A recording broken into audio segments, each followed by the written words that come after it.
All right. All right. All right. So you want to just get into trades like this for yourself? Let's keep it simple. If you want to see what I mean, you can click the first link in the description for my Telegram channel. This is where I share all my analysis and setups. If you want to come talk trade shop, well, then click the second link in the description for my Discord, and you can come talk to me there. So what is this? This is a GJ trade that I took last week. Let's see when we took. No, this week. This week. GJ trade that I took that is what?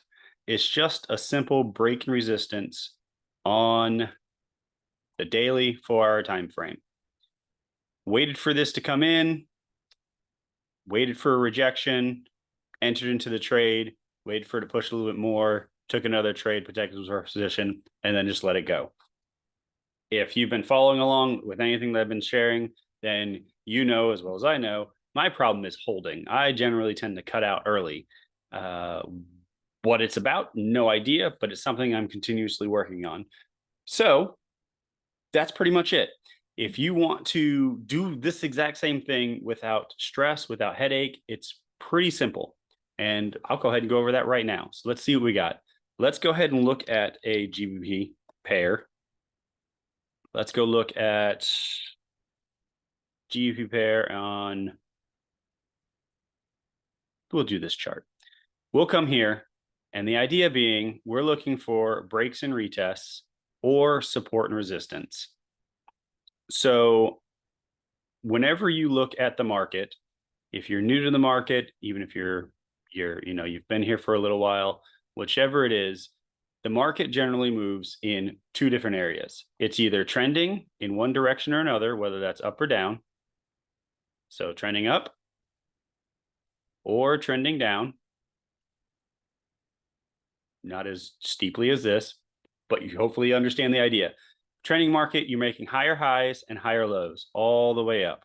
In a downtrend, you are making lower lows and lower highs all the way down. And then you have a ranging market, in which case you aren't really going anywhere and everything's roughly the same. Trading the way I trade, I can trade in any of these markets. Do I have higher success rate with others versus others? In different ones other than the ranging markets or trending markets? I haven't seen a thing about it. Depending on how I feel about it is when I decide to take the trade. Regardless of what I'm doing, I'm looking for these areas where price has created a high, come back and broke through it as areas that I'm looking at to take another trade. Expecting price to bounce out of this area. Same thing with the downtrend market. Oh, we might not get much out of this one. Oh, there we go. We got one there. Nothing there. Waiting for areas to come back and break. So this is breaks and retests. So which support and resistance. This was resistance at one point in time, broke, came across, and is using it as support. This is also support and resistance. You have an area where price is resisting to come across, and you have an area down here where price is resisting to break below. So with those in mind, you're just looking for areas of value, areas that the market has shown you before that there has been a reaction. Simple as that. What that looks like will all depend on your eye. The only way to actually figure that out is to get on the charts and make it happen. So for that, let's come back here and I will remove these drawings and we're going to go back here down to the charts. So down on the daily time frame, we'll zoom out here and let's find a area that we have not seen. Make myself smaller. Go away. Put myself in the corner. Nobody puts baby in the corner. We'll come back over here and we'll start fresh right here. So let's start right here. We have what would be looking like to be a ranging market. We don't really have any highs or lows that have been breaking, and we don't seem to be trending anywhere. Could you possibly go down here and find something a little bit lower? Yeah, you broke there. You had a small trend there. But the overall picture, I'm seeing a ranging market. Doesn't mean I can't come down here and start seeing a break and retest here and possibly get into an entry.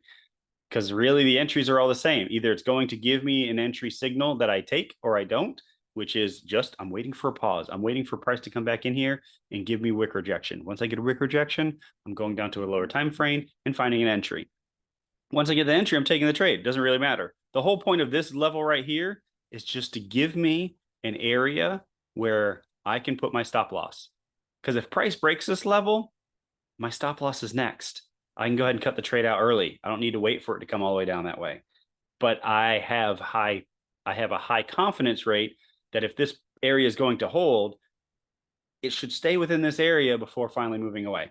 So whether it is break and retest or whether it's support and resistance, this is roughly what I'm looking for. So this is roughly what I have. What does price do when it comes back into this area? We get a wick rejection. Don't know if I'd have anything on the lower time frame. Same thing here. Price comes back in here, get a strong wick rejection. There's another wick rejection. This second wick rejection is what I'm trying to capture. I'm trying to capture that all based upon how a candle forms, which you get into the market, you see this over and over again. This is what you're tuning your eye to see.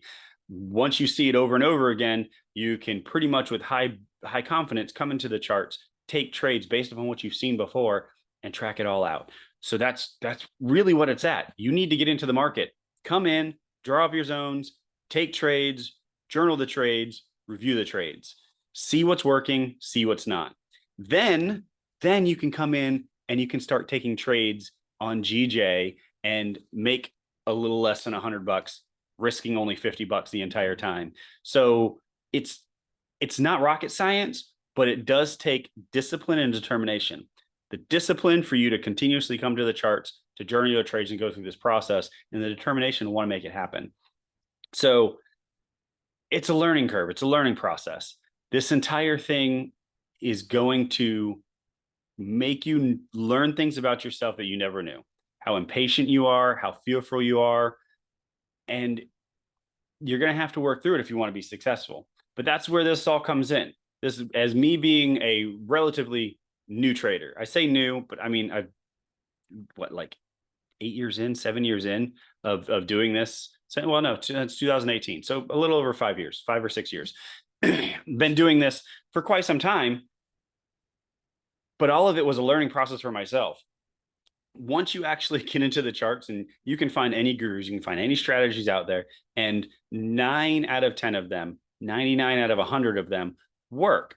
They work for what they work for. They can make you profitable. They can be profitable strategies. Where it doesn't work is the trader themselves. Those strategies don't fit the trader. And so that's something that you've got to learn. The easiest way to learn, though, is to come on the charts and just start making choices, making decisions on things. Get a little bit of understanding, a little bit of knowledge of how the market moves in regards to uptrends, downtrends, what a wick rejection actually, looks like, what does it sort of mean, and then come to the charts and start doing it. No point in diving deep long into candle theory or market manipulation or anything like that. Just come to the charts, start placing trades, demo account, back testing, whatever it is, even live forward test, not live forward testing with just the chart itself. Just come to the chart, take this tool right here, this position size tool, figure out where your stop loss would go based upon the zone that you drew, figure out what you're doing for like a 1-to-1, and start tracking the trades. If you're going to go a 1-to-2, figure out what a 1-to-1 would do, and figure out what a 1-to-2 would do. That way you can start looking at all of the metrics, all of the data that you collect, and you can actually start see what's working. And you can start emulating that in real life. Because once you get into the charts in real life, things sort of change a little bit there as well. There's a whole live trading psychology that you got to go through that you'll never learn through back testing, through demo testing, things of that nature. Once you actually have real money on the line, things get a little bit different. So it's no different here. The trading style that I have is pretty simple. Breaks and retests of zones that make sense. I'm waiting for the market to come back into these zones, give me wick rejections, and I go on a lower time frame and I look for particular entry reasons. And then I manage the trade. If I got into an entry reason right here for whatever reason on the lower time frame, and I had my stop down there and going for my targets, and price started coming down to this direction here, it doesn't work out. It's not working out as smoothly as something like this did.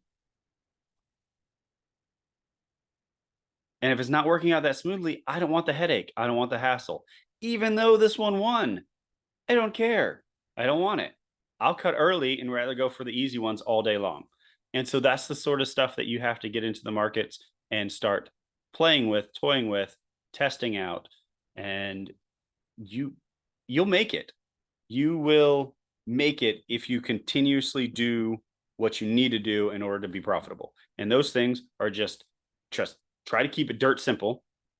Don't overcomplicate everything, and then manage yourself. Manage your trade, manage yourself though. Watch out for the fear, watch out for the greed, watch out for the impatience, and just work with it. So it's been a blessing for me. I love trading. Trading is so much fun.